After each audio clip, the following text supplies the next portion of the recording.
What's up? What's up? What's going on out there, fam?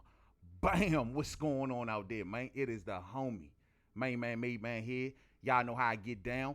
We talking boxing, man. Once again, it is an honor and a pleasure. I repeat, a honor and a pleasure to be on here with all of the boxing fam and the boxing fans. It's Sunday evening, so you know what that means. It's our time now, man. You hear me? You know what I'm saying? I hope y'all having a good Labor Day weekend out there, man. Hope y'all out there cool and celebrating your labor. You know what I'm saying? That is very, very important. I consider that very, very important. Hope y'all out there celebrating your labor, man. If you know what's going on, man. If you worked all year, if you put that work in, if you've been making it through these tough times, it's about that time. You know what I'm saying? Real spill. I got Muhammad Ali in the building. What's up, fam? What's going on? La La D. What's up, Queen? What's up with you? Black Star all day. Everybody that hear the sound of my voice, you want to hear from the real, go check out Black Star Sports TV, man, for real, man. The Boxing King, what's up, man? Word of the day, what's up with you? Salute, salute. Everybody that's sliding on through. Everybody that catches this on the playback, man, salute to y'all. I'll be right in front of y'all in a minute, you know what I'm saying? But we, you know, like we always do when we talking boxing before we get to the good stuff, and I think y'all already know what the good stuff is, right? Y'all know exactly. We're going to go in on this issue too, champ. So you know, before I get to the good stuff, I always start off kind of light, you know, always kind of start off with some light topics around the sport. So we'll just go there first, man. So without further ado, like I told y'all, man, I hope y'all relaxing out there, enjoying your Labor Day weekend, man. You know, treat today like a Saturday because technically you got the long weekend, right? So treat the day like a Saturday. That's how you do it. You know what I mean? You got an extra day around this joint, man.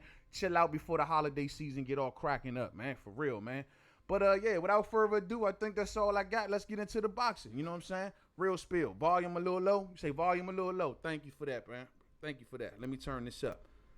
Thank you. I appreciate that, man. How we sounding now? How we sounding now? Let me know if I'm still low out there, fam. If I'm low, let me know. How we sound? How the volume sound before I go in? DJ Zion Love in the building. What's up, fam? Salute to you, man. Salute to you.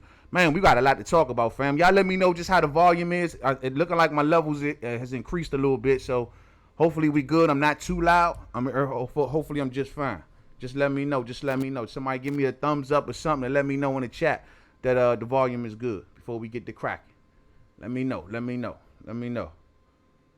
All right, well, I think we good. All right, think we good. Well, let's go. Let's go. All right, all good. Appreciate that, Muhammad Ali. All good. Let's go. All right, first on the itinerary, man. The thing is, let's talk about last night's fights first, man. Let's get this out the way. Ain't much to really say here, but got a few little things about it. Let's talk about my man Jamel Herring and Jonathan Oquendo. We seen WBO champion Jamel Herring last night get that W, man, by DQ. Your man Jonathan Oquendo doing all that headbutting last night. 8th round DQ due to headbutts. Knocked down in the second round by a beautiful uppercut that landed on the chin. I loved it. You know what I'm saying? Jamel came in that thing, looked like he was ready to go. Straight up well-oiled machine. You know what I mean? Always in shape. Never no question about his fitness. Pedigree looks good. Him and the relationship between him and Bomac look like it's working out. I like what I'm seeing from Jamel Herring, man. He put that work in against a DMV native of mine, Lamont Roach. You know what I'm saying? In this last fight, you know, and ever since then, Shawty been shining. I got nothing but good stuff to say about him. You know what I mean? Full of hot. Full of hot. So the dude last night, Oquendo, man, he started after that second round knockdown, straight up leading in with the head. Just made it a sloppy, grindy little fight. You know what I'm saying? And Jamel Herring, he wasn't too happy with his performance. He just didn't think it looked clean enough. And I know what Jamel Herring trying to do. What Jamel Herring trying to do is make sure that he getting these sensational knockouts to get the names that he want. Now, clearly, we already know Jamel Herring after the fight say who he want. Carl Frampton. When you look at the boxing rankings, Carl Frampton about 6 in the WBO. You know, and the thing is that's really interesting about this, you got Shakur Stevenson sitting right there at number 1. At number 1. So, I mean, Carl Frampton, man, I just checked on his Twitter just now. By the looks of his Twitter, Carl Frampton is looking like he down for the cause. Oh, my fault, fam. Let me get in front of y'all. He down for the cause. As you can see here, congratulations, champ, at Jamel Herring on retaining your title. Heal up and let's get this done before the end of the year. 3-weight incoming. So he looking to be a 3-weight champion. Carl Frampton trying to get it. Carl Frampton coming off 2 wins. 1 by knockout. Got to stop it. So he looking up. He in the 6th place position, and that's the fight that they want to go. Carl Frampton got that relationship with MTK Global. We know MTK Global got that relationship with ESPN. ESPN got that relationship with Bob Arum, and so the ball bounces. You know what I'm saying? Should be easy peasy, no problem. Make it happen. Now the question is, what's Shakur gonna come in there in this all this situation? And another thing that's kind of interesting about this whole situation, when you look at the number 3 ranked dude in the WBO, Jeremiah Nakathila. This dude, Jeremiah Nakathila, it said that he has been in the top 3 of the WBO for the past, hold on. The hard-hitting Namibian has represented the WBO in 9 of his past 10 professional fights, has been rated in the top 3 by the Puerto Rican sanctioning body for over 18 months. But his title shot looks to be far away because they know that if Jamel Herring goes on and gets the Frampton fight, right, the winner of that will have to face Shakur Stevenson. So this dude shout. So this and the reason that he got backed up is just like a lot of WBO fighters, is that when the champion moves up in weight, they pretty much bump whoever right there right out the position. If a dude been sitting there waiting on his shot, especially during COVID-19 time, if you've been sitting there waiting on your shot 18, 19 months, trying to get that title shot, and then the dude from under you move up, and boom, they go probably about another year to throw on there. That's that dude's situation. So that's messed up, and ain't nothing gonna stop it. He from the same place that Julius Ndongo from, man, Namibian. So don't look like he gonna get this shot. But as for Jamel Herring and Carl Frampton, I like the fight. I think it's a good fight, and truth be told, I think Shakur Stevenson should just sit back and then get the winner. He ain't got to put his foot on the gas for this one. Sit back and get that winner, champ. I think that's a good look. You know what I mean? I think that's a real good look. So then, I mean, he ain't got to be forced to get in there with the whole Jamel Herring situation. We know they not from the same stable, but they supposed buddies because they all on the same side of the street type thing. But I don't think that should prevent a fight. Shakur want that belt. Slim, I ain't know you before boxing.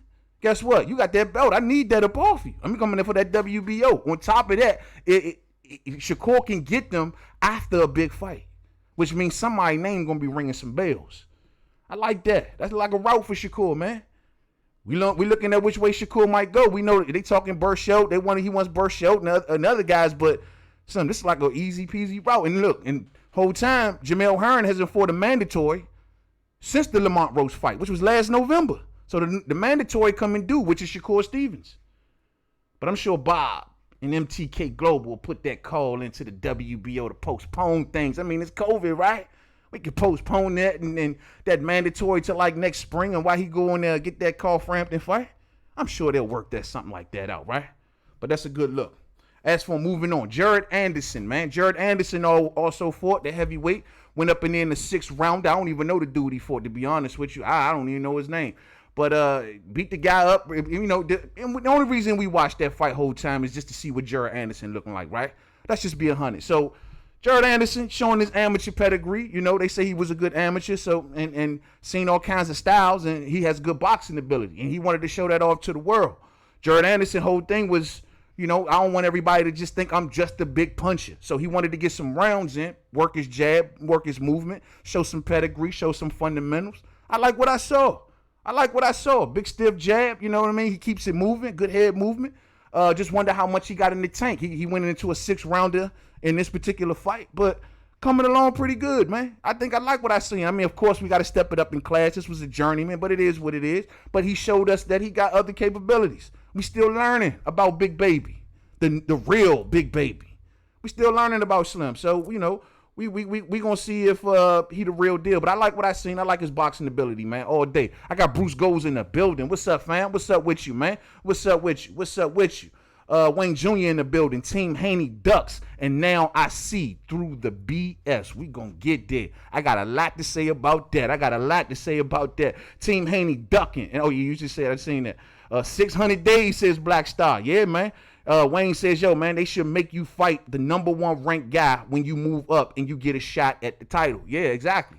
I mean, they putting these dudes right up in there, man, in front of cats who've been sitting there for a minute. So that's just one of them sanctioning body things where that's how they keep belts in house. That's how they do it. You know, the promoter move a fighter up if they see somebody from an opposing faction or and there's even cases where they'll keep a fighter at a certain weight class, like don't move up.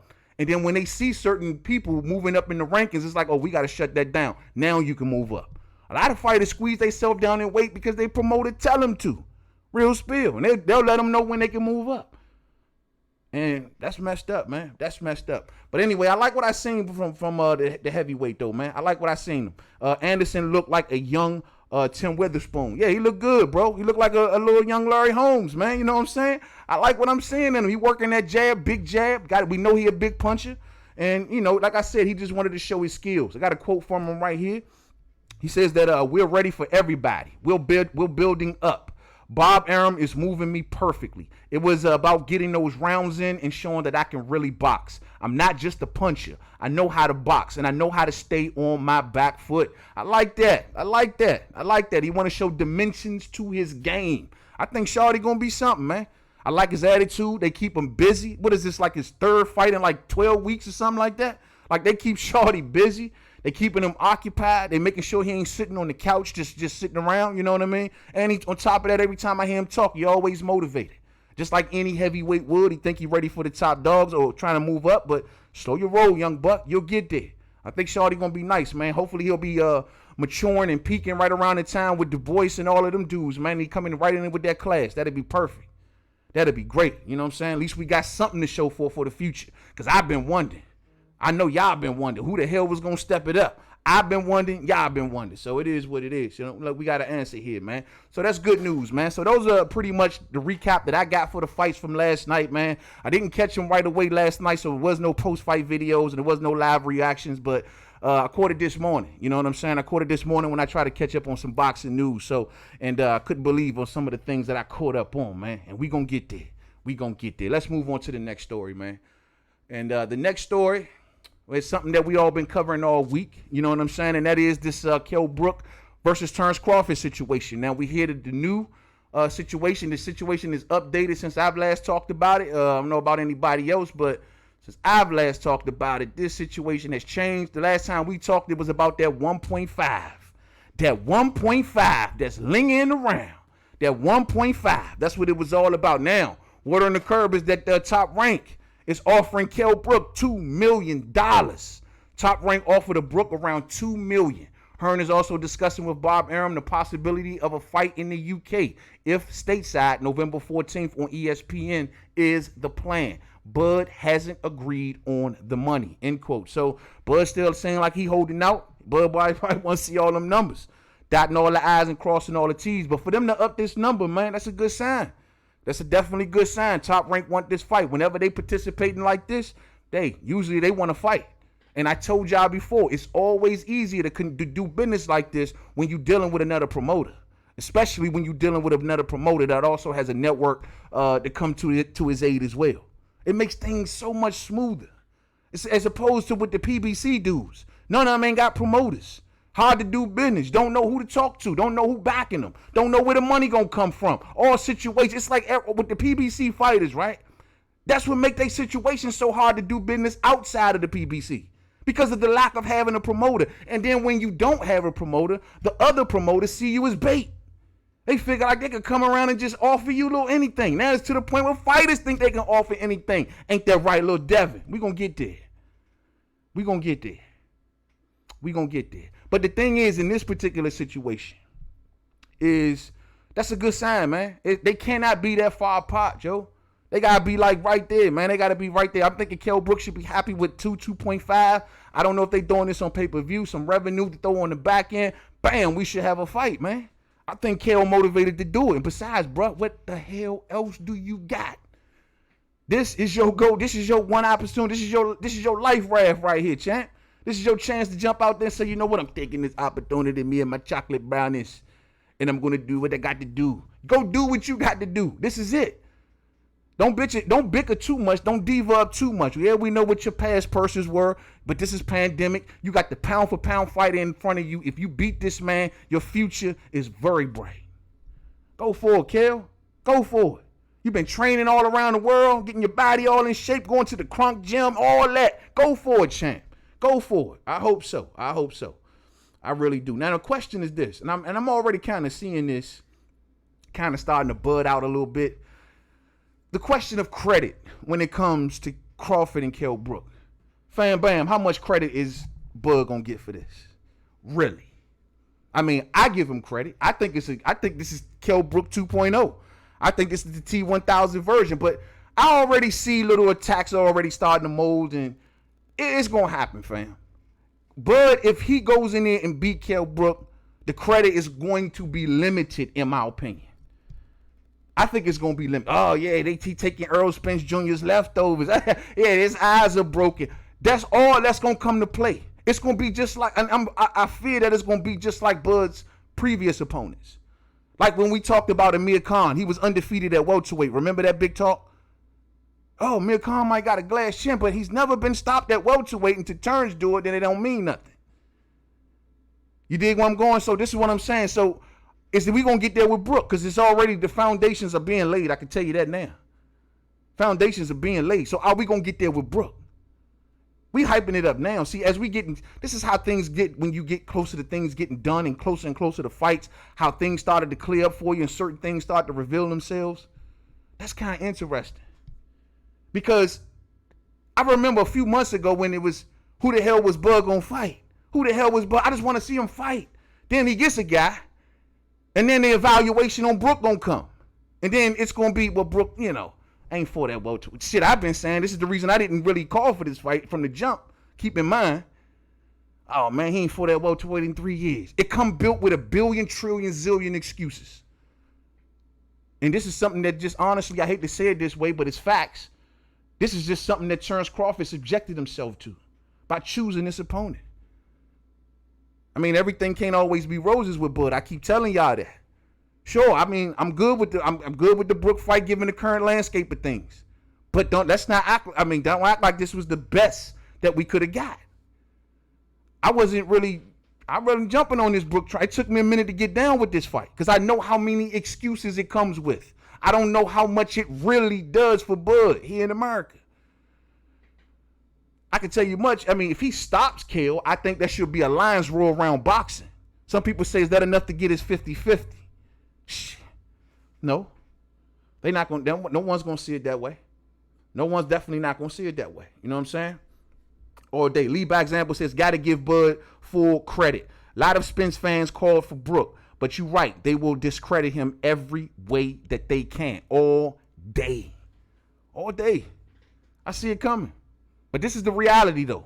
And this is what's going to happen. I think Brook going to put up a good fight for the first 6 rounds. I think it's going to be real interesting. I think he has the potential to hurt Bud. I think he has the potential to drop Bud in the first early rounds. Absolutely. I sure enough do. I just think that after the 6th round, it's going to be all Terence Crawford. And I think that if Brook makes it to that point, that's where the fight going to get real interesting for him. If he lets Terence Crawford steals half of those early rounds, it's going to be interesting going down the stretch for Brook. That's going to be too much. Can't go down on the scoreboard too much, champ, against Crawford. I just don't see it. But this is Crawford stepping up. I would have preferred the 54 route. I'm sorry, fam. If I had it my first pick, I would have preferred Texera. Texera comes iron tight, I told y'all. It's a great legacy point. It does great for his pound-for-pound discussion. It does great for his Hall of Fame speech. It would have been a good check to pick up. It would have took over like wildfire around boxing. And on top of that, it's an opponent that I believe that Bud could have went in there and maybe stole that belt. I'm going to be 100 with you. I would have honestly rather seen that. Me, honestly. But this ain't the final thing, so who knows? This things may change here. The Boxing King Archive says, I don't think the fans will give Crawford credit. It's the broken glass eye. It's the broken glass eyes, how Triple G beat Kell Brook, and the Spence defeat. All day. All that's going to come up. All that's going to come up. Back to back to back to back. All that's going to come up. I agree with you, man. And this is something that people just got to understand. But I just want people to keep in mind that when Earl beat Kell Brook, the one thing that gives Earl Spence Jr. a lot of cover, aside from the eye situation, is the fact that Kell was a champion. It still looks good, no matter what you say, how hurt he was, how this, how that. The fact that Earl snuck in there and still beat a champion in his backyard, that's the story. That's the narrative. The eye thing comes second to all that. See, Terence don't got that. Terence don't got a story to say I'm fighting a champion. Terence is fighting a guy that went up to 54, didn't want to touch the best at 54, hasn't been at the class in 3 years. It's loaded with excuses. It's loaded. So this is something that sometimes with Top Rank, I mean, like I said, it's going to be a competitor for the first season. But sometimes with Top Rank, man, I'll be like Bob's so outdated sometimes with the way he be looking at things, at fights. It seems like, dog, like way out there. To be honest with you, well, I ain't even gonna say that. This is a good fight. I don't want to crash the fight, and I think that Kell is gonna be hungry. That's what's most important. This is the last opportunity for a damn good fighter, which means he's gonna bring a damn good A game.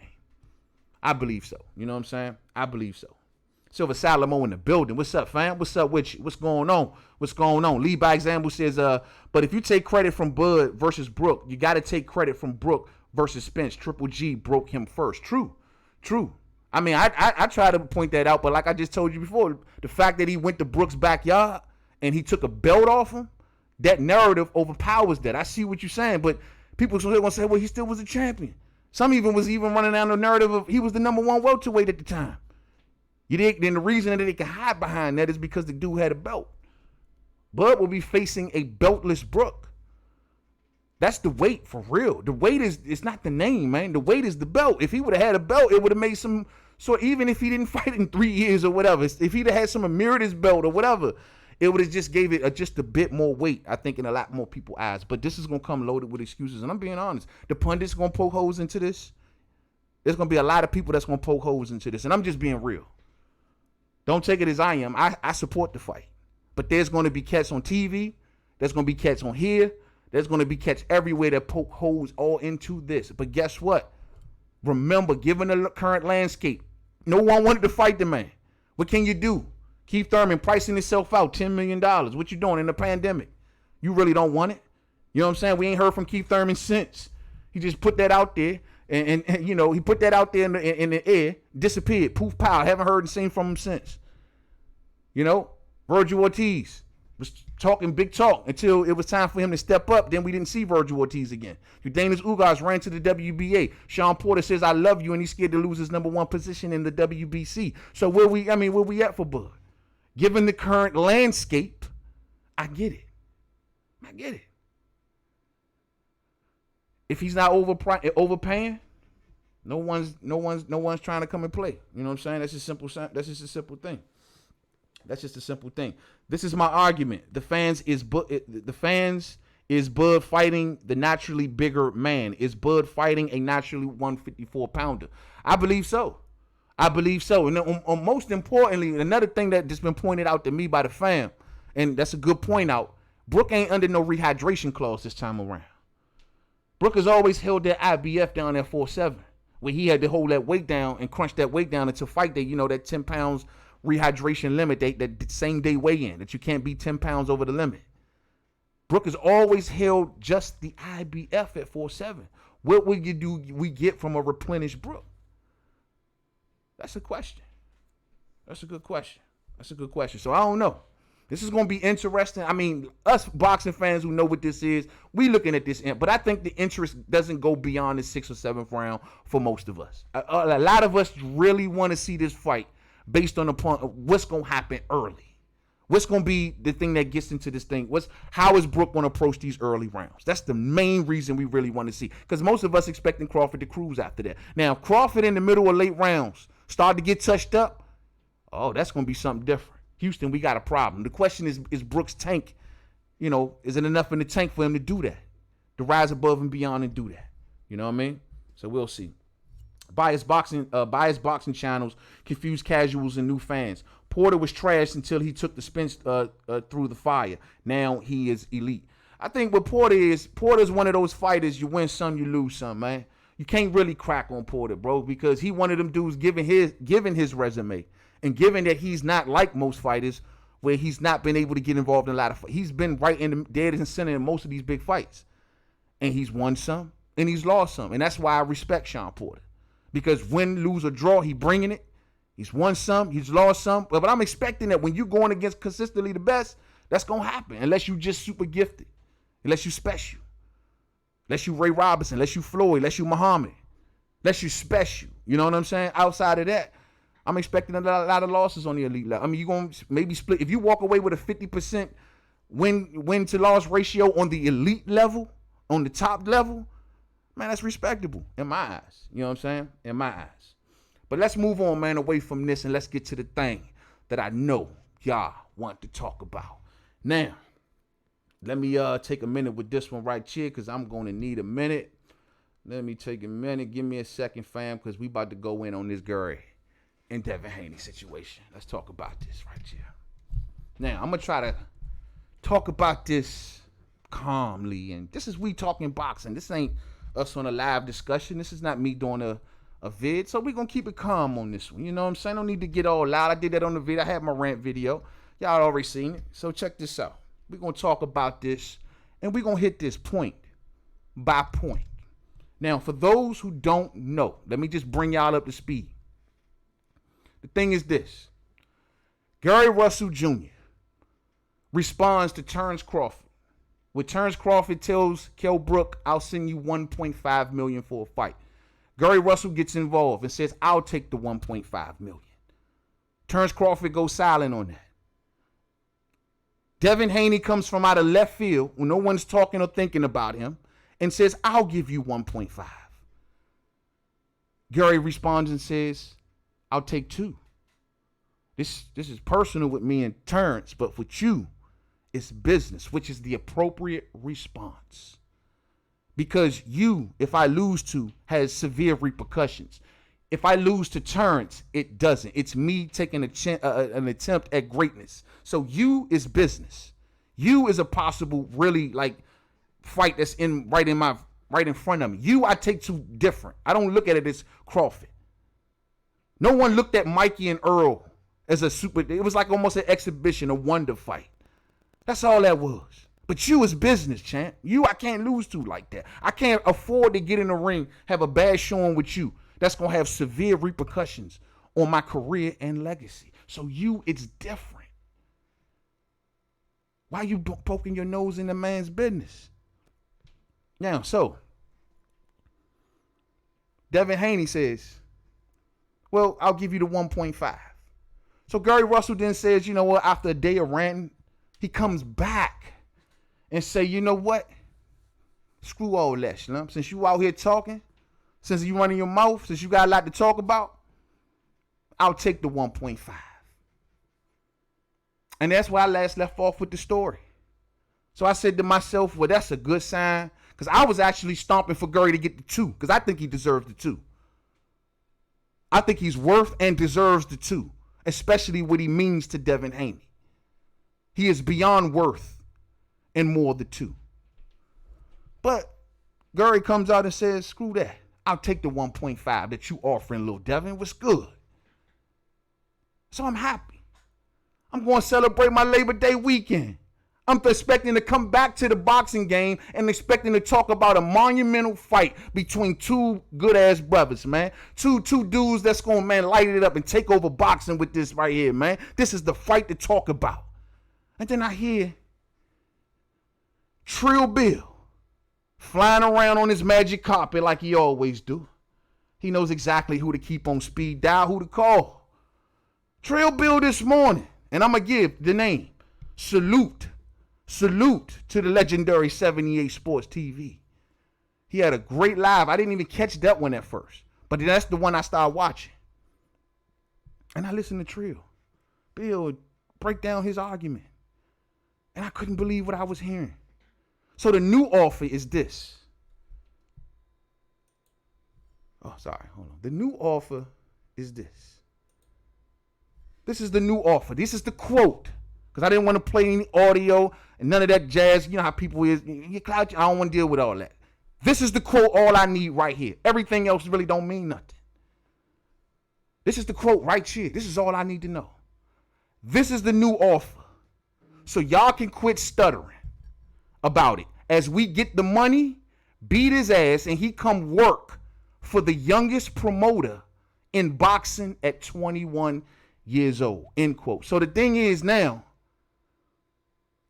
they want to fight Gary Russell they'll find the 1.5 for Gary. But if Gary loses, they have options to promote Gary Russell for his next few fights afterwards. And that is where we are today. That is the deal. Little Devin, I guess we've been calling him Lil Devin for so long that Lil Devin decided to grow a pair of nuts. Or should I say his pops decided to grow a pair of nuts. We about to talk about this. And let's not forget that Trill Bill, through this whole interview live stream, kept on saying these words. I'm going to run you out of business. I'm going to run you out of business. Let me say this again. This is what he was saying to the brother. I'm going to run you out of business. I'm going to run you out of business. Take your mind on this same thing. You had Gary Russell Jr.'s, one of his brothers, on the live stream as well. So I listened to it. But this is all I need right here to deal with. He kept saying, we're going to run you out of business. Why you want to run them out of business? They want to play for pink slips. They want to step the game up. They want to step the ante up. Pretty much you playing for pink slips. You basically want Gary to go against Al. You want Gary to sever all his relationships with the people he got over there at PBC. This is what you're asking.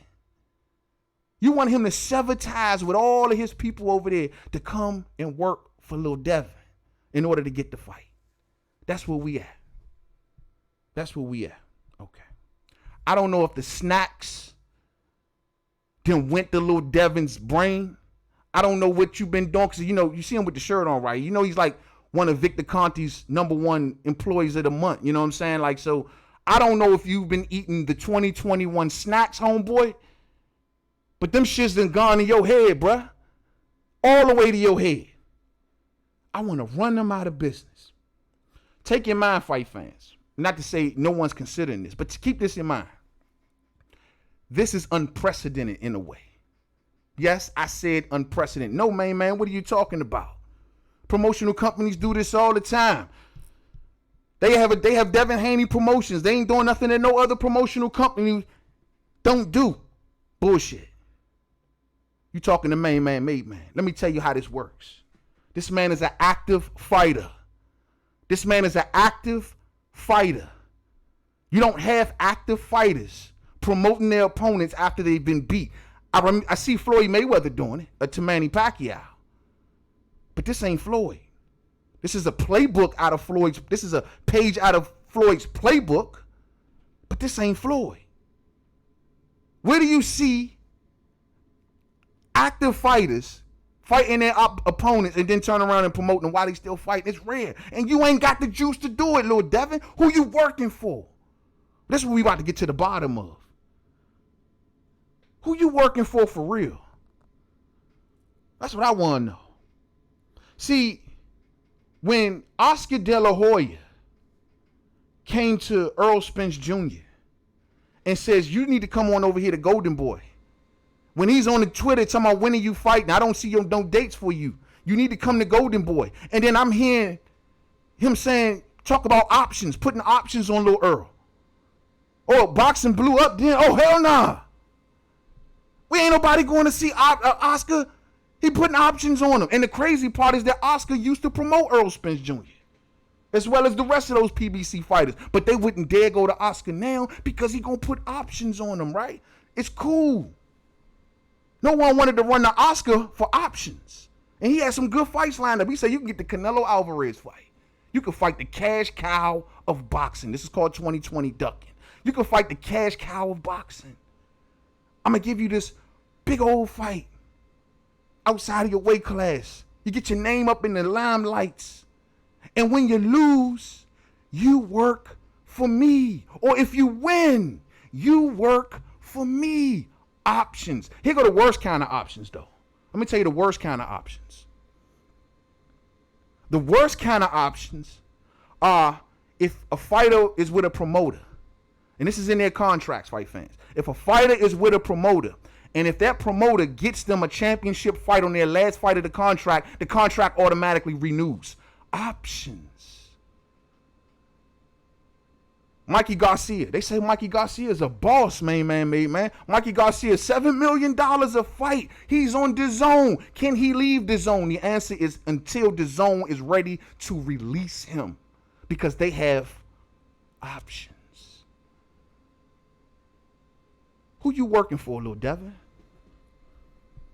Who you working for?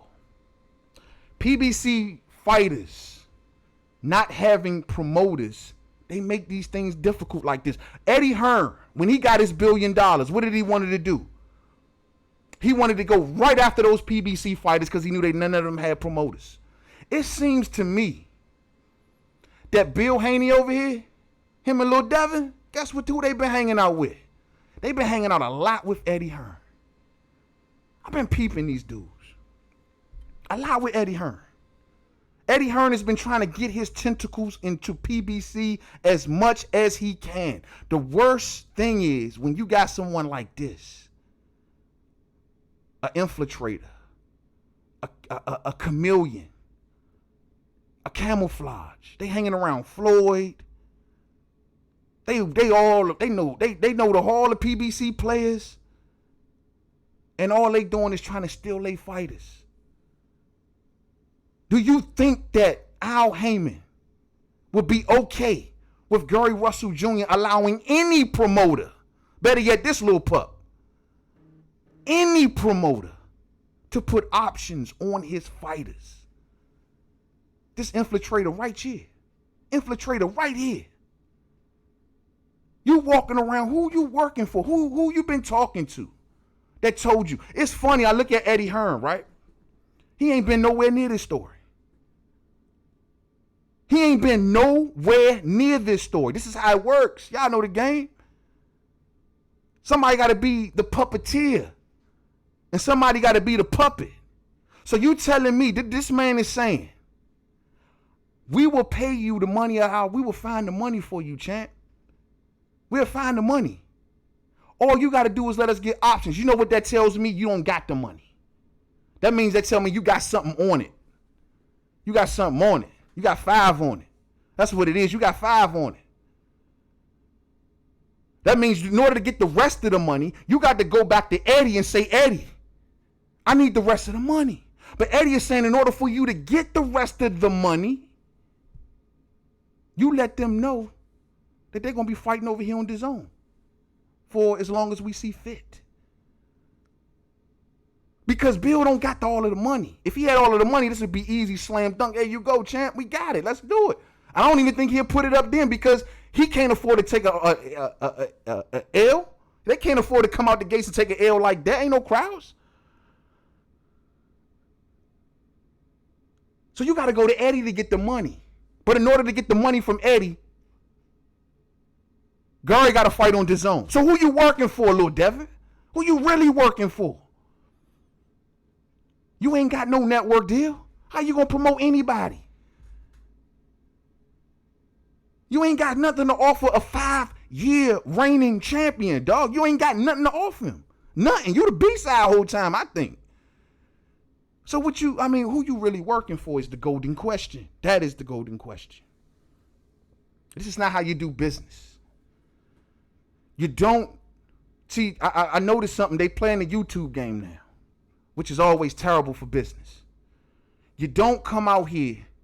You already negotiating in the public, which is bad as that already is. But then on top of that, you changing positions in the public. Like when you think you got to, you automatically changing positions like that, and that's unprofessional, bro. Who the hell gonna want to deal with you? You call yourself a what? A promoter? You trying to do what? That ain't how you do business. You don't talk on this level in the public. Not on that. Not like when you doing the way you doing it. Who the hell gonna come and sign over there? That janky ass. It's not how you do business. And let me say this to the Russell family, because I seen this brother. Salute to the Russells. Salute to them now fighting the good fight here on YouTube. Because at first it was Trill Bill riding around on his magic carpet to all of the channels that he got on speed dial and letting them know, let me use your platform. Let me take your platform and get my word out. And I don't give a damn what you say. You're going to listen to what I got to say. And you're going to push my word. Even if this goes against what you believe, I don't give a damn. Because the thirst is real. So it's good to see the Russells. It's good to see the Russells fight this. But I want them to know something. And I know y'all watch. So check this out. And this is just me giving good word. Watch the YouTube game. YouTube As much as I love it, and I've been here for years, one thing that has never changed between supposed old media, new media, young media, black media, white media, at the end of the day, there's one thing in common. It's all media. And one thing about media needs some of the same elements to survive. You need gotcha moments. You need controversy. You need getting people on the record to say dumb things. And that's why I say to the Russells, when you step on this YouTube platform, watch yourself. This ain't home. This ain't the streets. This ain't back home. This YouTube streets, where it's gotcha moment after gotcha. Gotcha. That's what a lot of people are waiting on. You'll have people take you around the moon and back trying to get something. Well, you said this when I thought. Watch it. Just watch it. Keep defending your honor. They doing all the right things. But cats out here are looking for gotcha moments. And that's the one thing that will never change in media or show business. No matter how good you think someone is, it ain't nothing towards no person. It's just the business. So beware. Beware. 2020 ducking is acting like you want a fight when you know really you don't want a fight. You put crap in it at the last minute and you know that you don't want to fight. Let me see what some of the fam is talking about. Hold on. Sorry, fam. I just get into it a little much sometimes and keep it going. Let's see what y'all saying. Haney don't want that smoke with Gurry, says Maya Smith, all day. Lala D says, lead by example. I'm trying to still like them, but they're making it hard if they were stupid. No, you don't go against what you believe in for nothing. Y'all know what Eddie Hearn is doing. People know what this game is. That's why the man ain't nowhere near it. I see Eddie Hearn talking about Dillian. I see him talking about AJ. Any fight that Matchroom got, he all up on it. He on IFL every day. He giving interviews but he won't even talk about this. Because he's a puppet. He's the puppeteer. He's the one that they're calling. He won't answer the phone for Gurry. And that's crazy because the Haney said, we put you in contact with Eddie. And the Russells clearly keep telling them, well, Eddie won't answer the phone. Yeah, you gave us the number, but ain't nobody picking up. What does that tell you?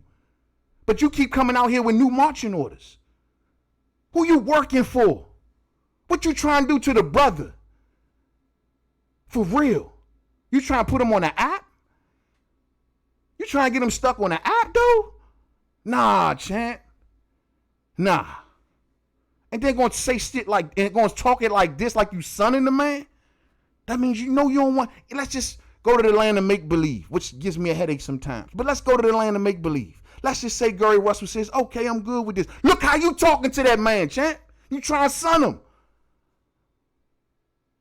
But I done lost so much respect for these Haneys. I was taking up for little Devin. Y'all know that. But I can't do it no more. They doing Eddie Hearn's bidding out here, champ. You trying to funnel PBC fighters to the zone. You ain't got no network deal. Let's remember how this all works. Eddie Hearn has the deal. Eddie Hearn pays you and your little co-promotion out of the deal, the money he gets from the zone, which is dealt through Matchroom USA, which Devin Haney is a part of Matchroom USA. Keep it 100, which means that, yeah, the zone will put up money for your fights only if you do it the way they tell you to do it. Other than that, they'll see you on whatever that November date that he had fighting Gamboa. They didn't even get you Javier Fortuna. So this is what I often wonder. That's just you over there wanting to funnel and get people trapped in deals and pull a rug from under them at the last minute. Just to get the other piece of the money. This is what I wonder. This is what I wonder. What are you getting out of this, bruh? What you getting? You gonna half co-promote Gurry? What are you getting out of this? Because you ain't getting no opponents. They ain't giving you no big things. They putting you on the undercards of YouTubers. They couldn't even get you Javier Fortuna. They treat you like a stepchild, man. They ain't done nothing for you. Oh, they probably give him some checks on they giving you checks to do shit like this.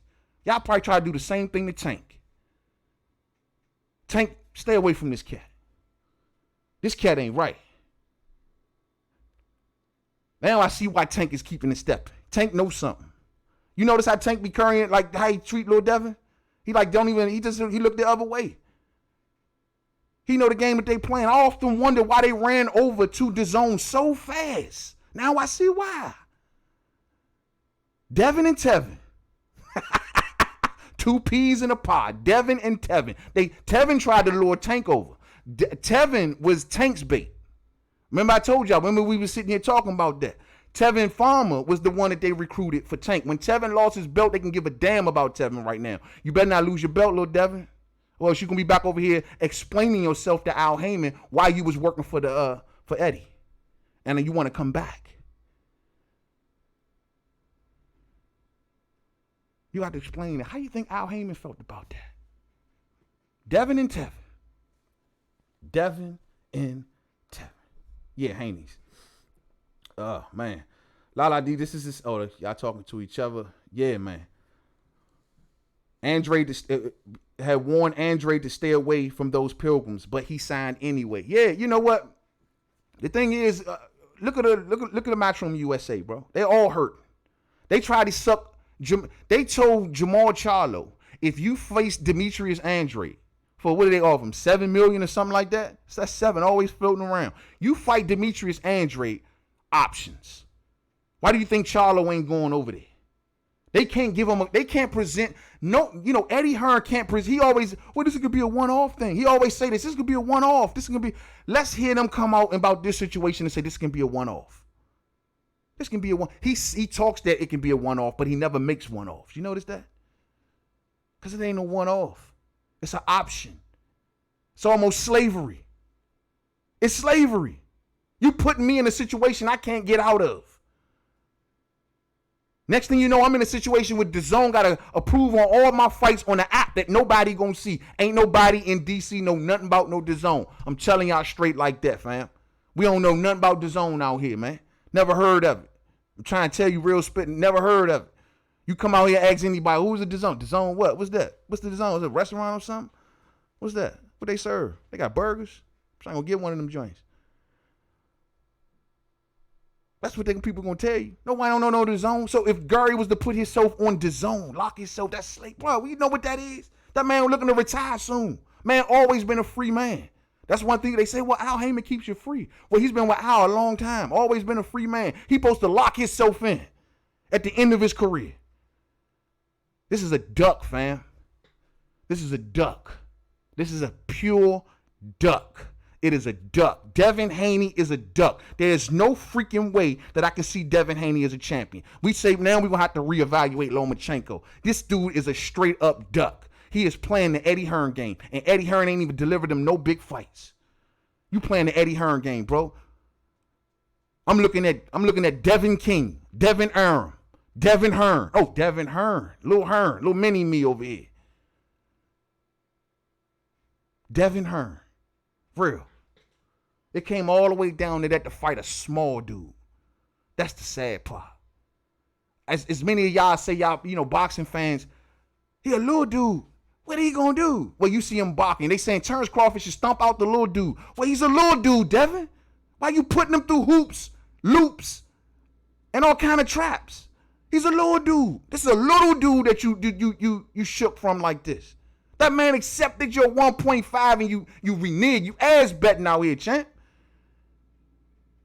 Because you don't like what dog, this I don't know what you're doing, bro. All I do know is at the end of the day, you ain't got it. You jumped in the conversation that had nothing to do with you. When people was looking your way, when it originally back, if you go back a couple months, when they were looking your way, when Bill Haney and Gary was on the phone, it was just a simple thing. Just send a counter offer. That's it. You ain't like my number, just send a counter offer. That turned into, no, I can't give you a counter offer, but here's Eddie's phone number. Call Eddie. Who you working for, man? You hear what I'm saying? How the hell Gary gonna pull up on this dude and say, I want to fight, here go my number. And they sit there, they say, instead of offering him a counter offer, they give him Eddie's phone number. What? I mean, that's exactly what happen, champ. This ain't Mainman Mademan making none of this up. That's exactly what he said. We gave you Eddie's number. Why are you giving him Eddie's number when he talking to you, boss? He talking to you. You saying you giving him Eddie's number when you saying you can get the money. Now you saying you can't get, you can, if how hard it is to find the money. When I got Eddie running around somehow, he got $1 billion deal from DAZN, yet you can't even get a small little. I got Canelo Alvarez arguing about 25, 26, 27, 29 million to fight. You can't get 2 million. You can't. What is going on over there, champ? Man, the sad part is I lost a lot of respect after this, man. Like, how you doing this, man? How you gonna trap a brother like this, man? You talking about something you gonna be promoting? You ain't promoting nothing, man. You gonna be halfway. You might have a name in there somewhere. This is gonna be all Eddie. Y'all better stop faking. They ain't not built like that. Devin Haney Promotions ain't built like that. They ain't got no network. They ain't got nothing. You barely even know who Devin Haney is. You know what I'm saying? Like, nobody don't know who Devin Haney is. How you gonna promote anybody? Nobody don't even know who you is. Nobody don't even know who you is. You ain't fought nobody. You ain't beat nobody. So you want to promote someone and no one don't know who the hell you are. That is crazy, man. Man, Gary Russell Jr. couldn't have went about his business. There's no better way. Yeah. Salute to everybody, man. I got Renee Box Young in the building, man. What's up, fam? Bam. What's up with you, man? What's goody? Bill got exposed on this one, and he didn't even need to jump in. And Gary didn't even need to jump in. Gary was focused on Bud. Exactly. Like, the crazy part is, like I said, I was over here still barking about it. Like, Gary, why didn't you go into 35 and challenge your Devin? But it kind of died down. It was like Devin had the opportunity. We thought he was gonna go to Javier Fortuna or Yorkis Gamboa. That's all everybody started talking about. People left the Gary Russell Jr. situation alone. They could have went about their business. But instead, he interjected. See, this is what happens when you don't know no better, shawty. Your father ain't even tell you, man, stay out of grown folks' business when they talking, man.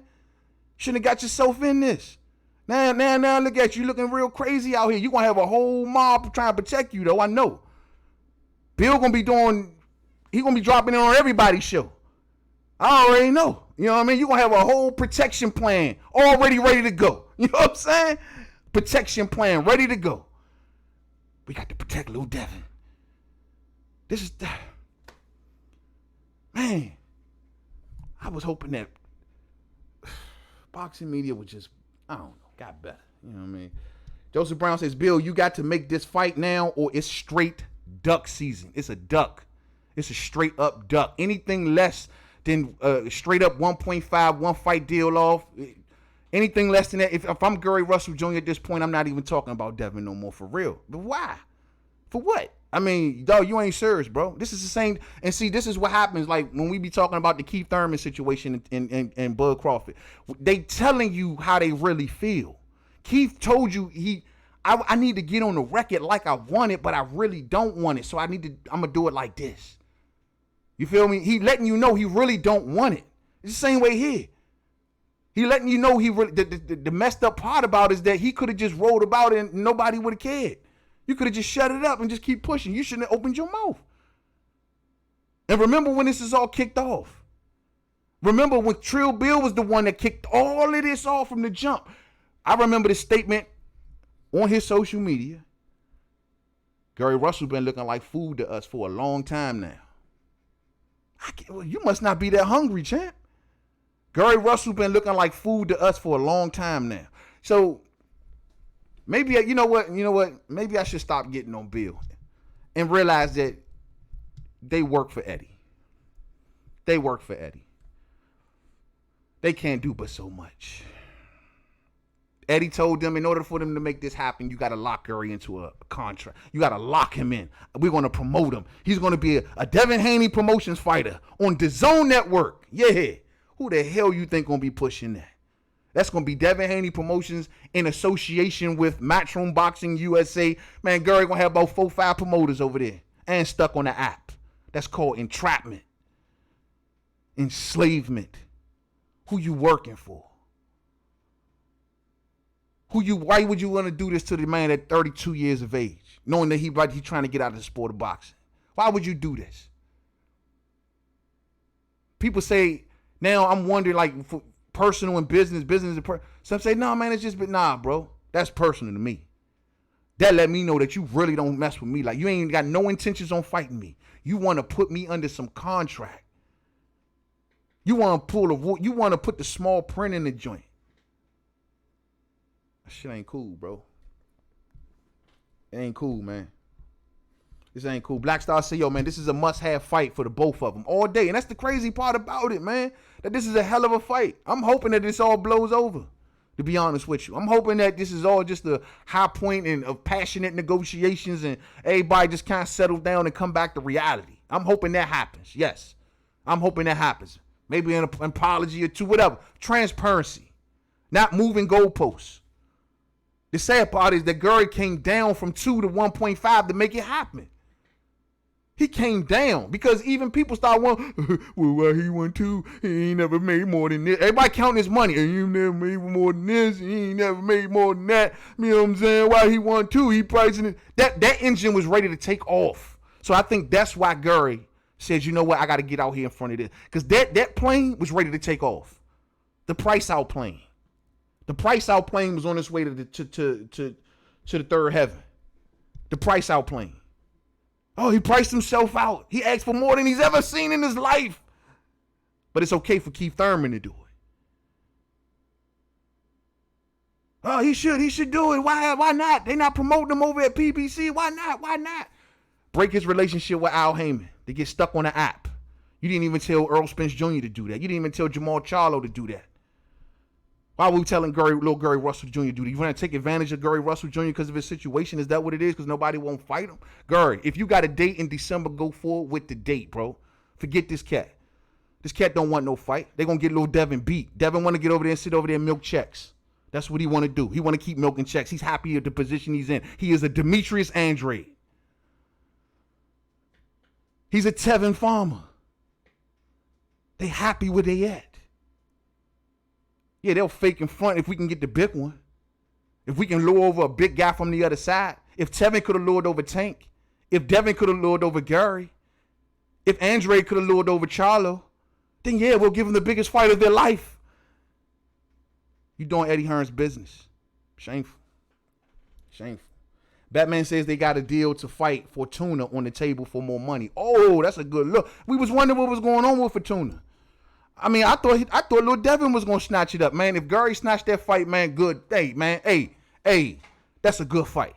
That's a great fight and good move. Salute to the PBC for making that move if they made it happen. That's a good name too. Thought this dude was gonna take him because Javier Fortuna lost his fight date, just like he lost his fight date. It was like a COVID situation, right? And the sad part is that his fight date was only a few weeks prior to Devin Haney's fight date. So we all thought that 1 + 1 makes 2. They both fight on DAZN. Make it happen. But of course, in Lil Devin's case, it never works that way. And I'm going to tell y'all straight like this. If y'all thought that Eddie Hearn was going to allow these Haneys to pull themselves off of the shoulder that he already got planned for them, you fooling yourself. That's why I ain't going to be no reshuffling with Lil Devin. Eddie told him, you better not pull yourself off that card. Let me make this crystal to you, Lil Devin. You better not pull yourself off that card. Remember who you work for. That's how Eddie talking to these dudes. I'm peeping this shit. He don't get the Javier Fortuna fight. He was calling out Javier Fortuna. I covered it. I did vids on it. Nothing happens. Nothing materializing. What's up with that? If Gary comes along and steal Javier Fortuna, it's going to make you look like a double duck. You're going to be a double duck. Because there's no way that a man should be coming up in weight and steal your opponent. Even though I know Javier got a good relationship with Al Heyman. You used to. You used to. But you're doing Eddie Hearn's job. So I'm sure Al looking at you funny now. Like, keep that little dude outside, man. Anybody pulling up the PBC, Devin ain't allowed in. He got to wait in the car. He ain't allowed in the club no more. Because he out this thing snaking people.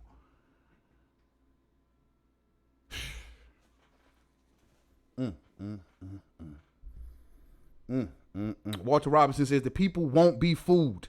We know what's up. Russell doing what he is supposed to do. Absolutely. You know what, man? Salute to everybody that know what's up, man. For real, man.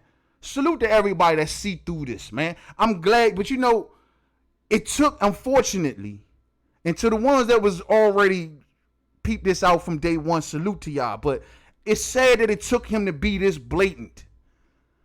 It's sad that it took him to be this blatant to realize how ducking is being consistently shown in boxing. It's just that he got blatant about it. He probably got frustrated, probably got a little pissed. People talking about his kids, so he wanted to come out, let his nuts hang. I got you, you know what I'm saying? But at the end of the day, you know, this just shows you what goes on every day in the sport of boxing.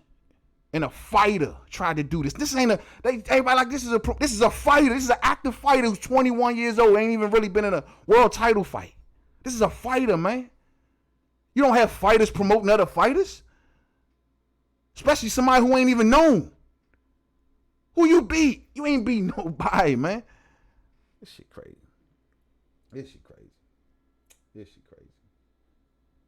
See what else I got. Yeah. And that's another thing. Why hasn't Devin Haney asked for options on nobody else? Or maybe he did and we just didn't know it. And that's another thing. Usually when this situation plays out like this, when they want options on a fighter, we normally don't know it. We just see a fighter rejecting contracts and be like, why he ain't take that fight? Because you don't know this small print. I told y'all, Bill, to his credit, was just blatant about it, was just open about it. It came out in the fourth quarter. No, it came out in the 2 minutes left in the fourth. No, it came out in the last 30 seconds of the fourth quarter. No, it came out in overtime. No, it came out right when Gary Russell was ready to sign on the dotted line. That's when it came out. That's called snake oil bullshit. And I'm really disappointed in the Haneys. So let them go. Whatever happens, happens. And I'm going to stay straight like this. They know Gary will beat this little dude. Yeah, he bigger. Yeah, he longer. Gary gets up under that jab slim. It's going to be damage control need to be done on the inside.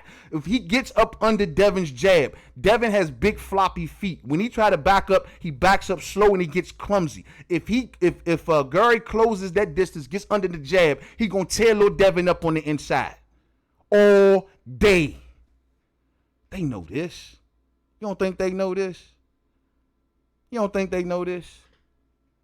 So it's going to be a lot of protection going on. Channel's way bigger than me.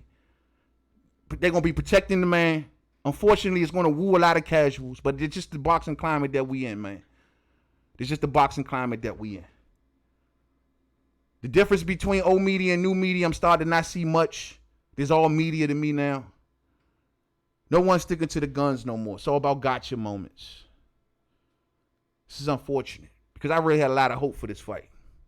I really did. I'm about to get ready to get up out of here, fam. Let me see. Let me get some last minute comments and I'm out. He says, TBE Boxing says, why is Russell not going after Loma, who spanked him 5 years ago? Why duck Loma? When did he duck Loma? Give me one instance where he ducked Loma. The man has been begging for a Loma fight. Where you been? Rock, you been living under, man. The man's golden statement known around boxing is, I'm not trying to retire from boxing until I face Vasyl Lomachenko. You see him moving. He says, according to Gary Russell's brother, his next fight is at the 135-pound weight class. That shows me that this dude is not only talking the talk, but he walking the walk, because he going to be right there up under Loma. Either Devin going to run up the little 140, which I'm thinking is going to happen.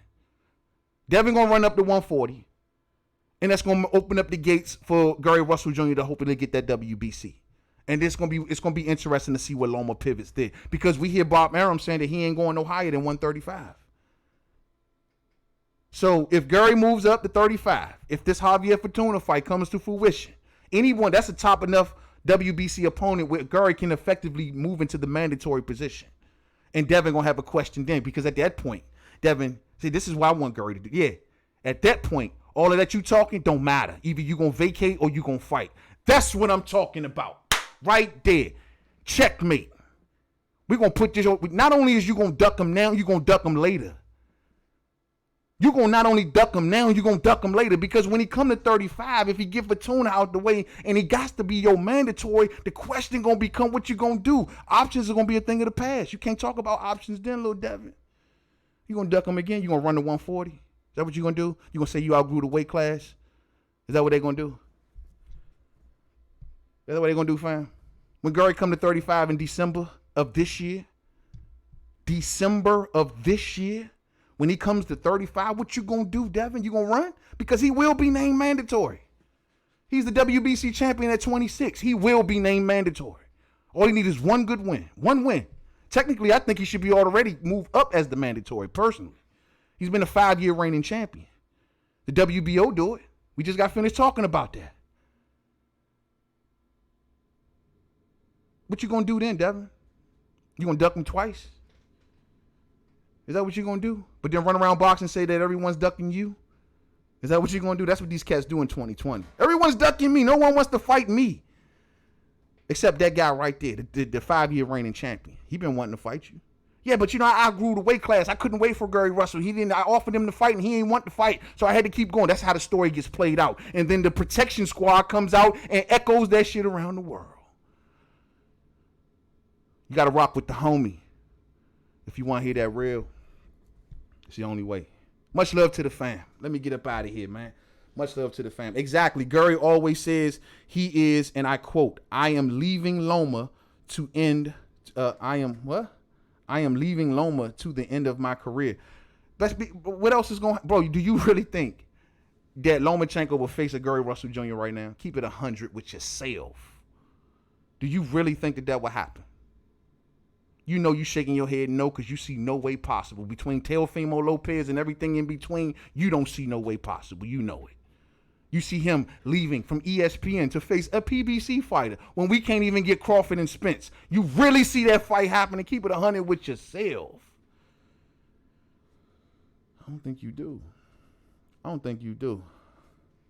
Adrian the Problem Broner, what's up, fam? Just came up. Just move up, Gary, says Adrian. All day, fam. All day. Word of the day. What's up, fam? What's going on with you, man? Just gave both of y'all blue suits. Want to get their name out. Create anticipation. He may want a fight, but not now. True talk. I can see that too. And to be honest with you, that could be the genius of Haney. Let me take a second. I always got to do this. They say, man, you're so fair. You a fair guy. You know what I mean? So let me do my fair thing. You know what I mean? I guess you can give, if that works out that way, you can give him credit. I will say, if it does play out in the end, down the line, to be this hype right here becomes a snowball effect to the point where it becomes larger than life, and this fight has to happen. Well, can be the beginning of that. I don't deny that. But Gary ain't got all day, and Gary, maybe they know they're willing to make Gary wait, because it's like, if he comes up here, if he comes up to 35, then he on our territory. And I asked this question before, and I want to ask it again before I go. Should Gary leave his belt at 26? The number one thing that Gary Russell Jr. has going for him is that belt. Some may say, well, man, that's why he in the position he in now, because of that same attitude, not wanting to drop his belt and take the chance. At 32 years old, where he can't secure a fight, should Gary Russell just move up to 35 and say, screw it all, I'm going for the gusto? What else he got to lose, right? What else he got to lose? What are you going to go? At the worst case scenario, he going to find some dude up there he going to make $1 million with. But guess what? That's going to happen at 26, with or without the title. Unless you're talking Warrington, which we know he ain't fighting. Unless we talking any of the rest of them cats, which we know ain't none of them fighting. Don't even worth it. Leo Santa Cruz, whoever. So, just keep on moving the way you moving, Gary. I hope it happens, but, hey, you can't deal with this, man. This total disrespect, bro. DMV, man, do you know how I would look at Gary, man, if I was to ever hear something like this was to happen? Gary Russell being promoted by this Haney. But do you know how we would look at him out here, champ? Dog, this man gets respect. His whole family gets respect for being G's, bro.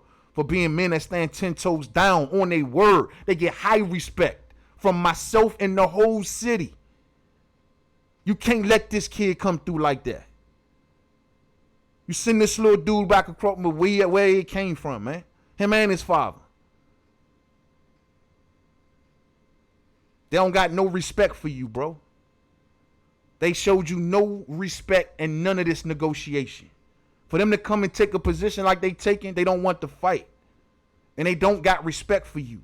And they doing the bidding of somebody else.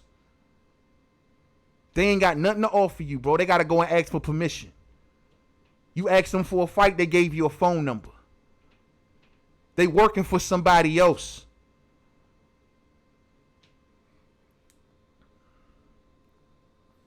Man, did Gary accept Devin's offer or not? Absolutely not. Why would he accept an offer from Devin Haney to be promoted and have options on him? I don't know if you know that. I don't know if you know that. The new offer is one. You see the quote right there. If Devin Haney beats Gary Russell, he gets to promote him and have options on promoting Gary Russell Jr.